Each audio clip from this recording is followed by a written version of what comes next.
Yeah. So basically, you know, with the beauty of Qortal that I love about it is this idea of that there's incentive to run a node.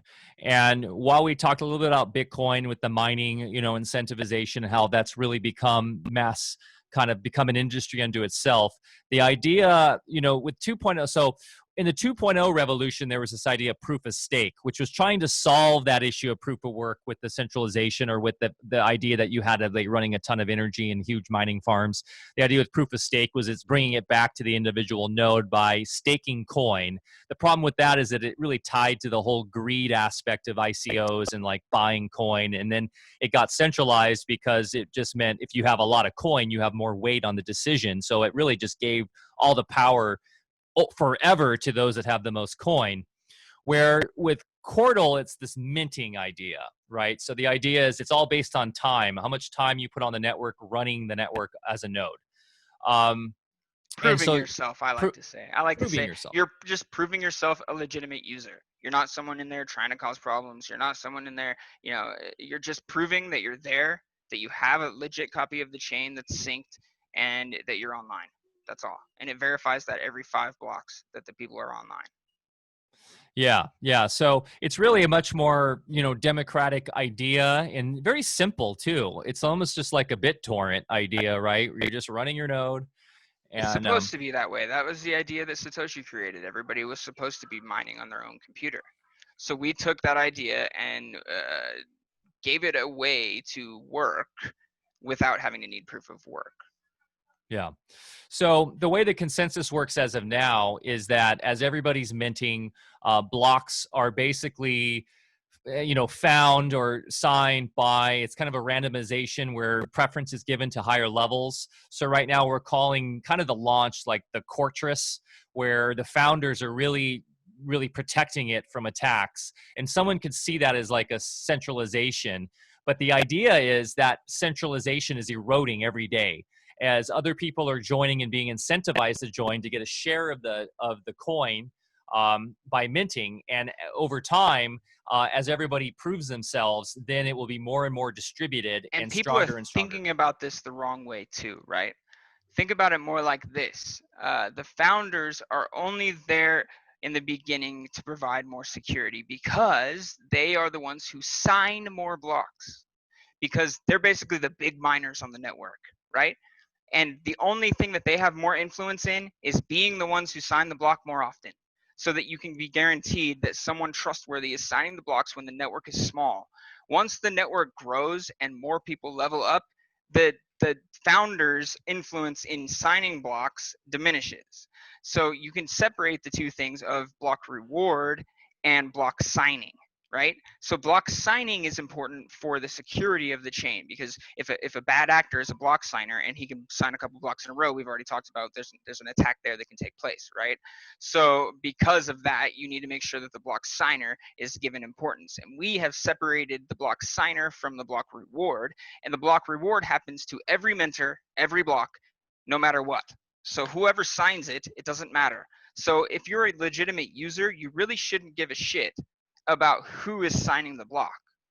It doesn't matter who is signing the block. Just know that we've built the system in a way that in the beginning, when it's a weaker network and it's more potential for it to potentially be hacked, the founders are going to be the ones who's signing the majority of the blocks. Once everyone levels up and gets up past level 5, 6, 7, 8, 9, 10, then the distributed signing is more distributed as well. Right now, it still is distributed. There are other people who are block signers, but the people who sign the blocks the most are the founders. Same idea with the founder rewards. Now, they're separate things still, but the founder rewards start out as getting the leftover percentages from the people in the level groups that are not there, right? The highest level that anyone can start with is level 5.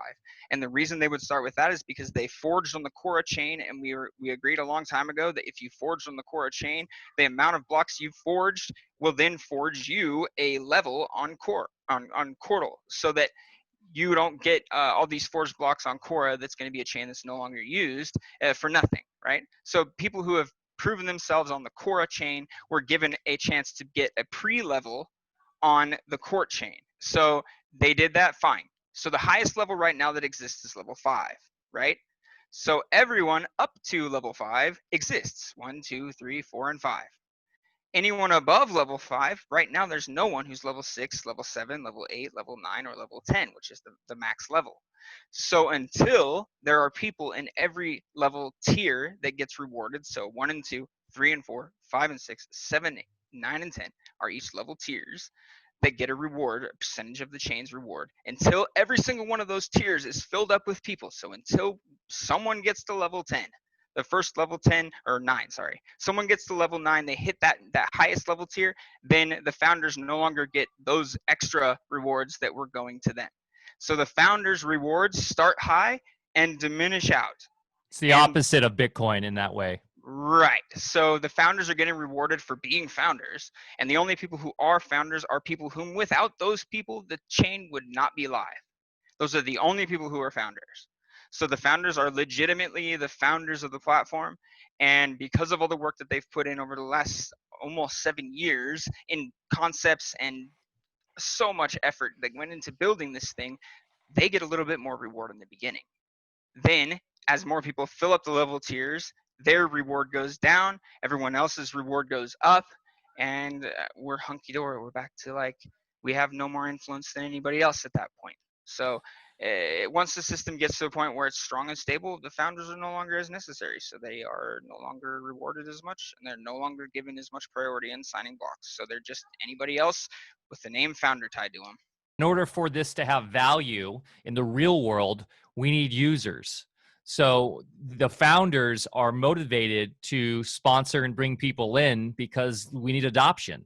And so it's a self-balancing mechanism. It's really quite brilliant. Yeah, that's one thing we didn't really address yet, but the sponsorship, that was an idea I came up with, by the way, was to sponsor someone so that they can start proving themselves in order to become a level 1 minter. Since the minters are extremely important, they're the ones who run the chain.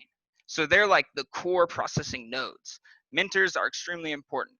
So we need to realize their importance and go, okay, so how do we say this is a really important thing? We don't want just anybody to be able to come in and dominate this and buy a billion miners or whatever and take up a huge portion of the network without any sort of reason they shouldn't, right? So we say, okay, then we allow anybody who is level 5 or higher, or a founder obviously, to sponsor the creation of a new minting account. So you can't just come in and become a minter, and that's something that people have bitched about, but I don't care. You sponsor someone you know, because you can only sponsor 5 people at a time.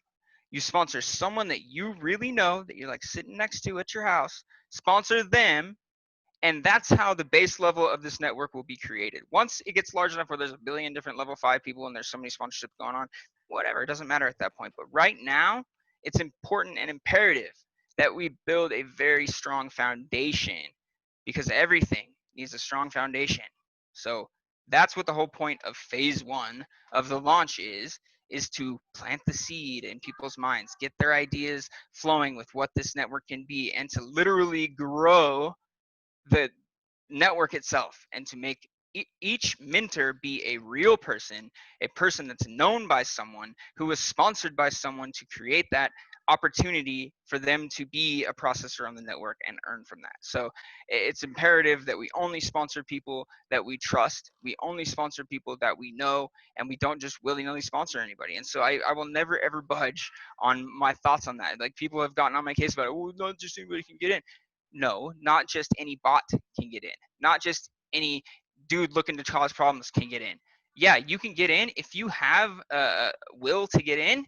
You're gonna get in eventually. You're gonna prove yourself to one person or another, and you're gonna get a sponsorship. You just have to put in effort, and that's what people don't like. They want everything to be handed to them, and I say, F that.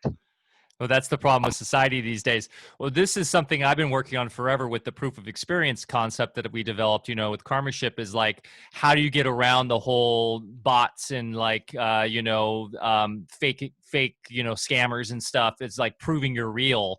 And so this is just a way to prove that you're a real person with good intentions through. And to bring up the argument that I know is inevitable that everybody goes to from this point is, well, what if somebody decides to sponsor themselves and then level those accounts up and sponsor themselves and do it again and do it again? Sure, they could do that. We will have other things that are they're going into the code base that will prevent that from being able to be possible. But right now, as the new network that it is, yes, that is a potential thing, and that is the only potential game that I have ever come across in the platform. So yes, there is that potential, but you have to realize, how long does it take? Okay, first he has to get a sponsorship and he has to become level 1. Then he has to become level 5 before he can issue sponsorships of his own. That time frame right there is huge. And by the time he does that, a whole bunch of more legitimate people will have also done that. And the legitimate network will be growing at a much faster rate because it's more people that can do 5 people at a time. He won't ever be able to get a foothold in order to make an attack. So I think it's a null point.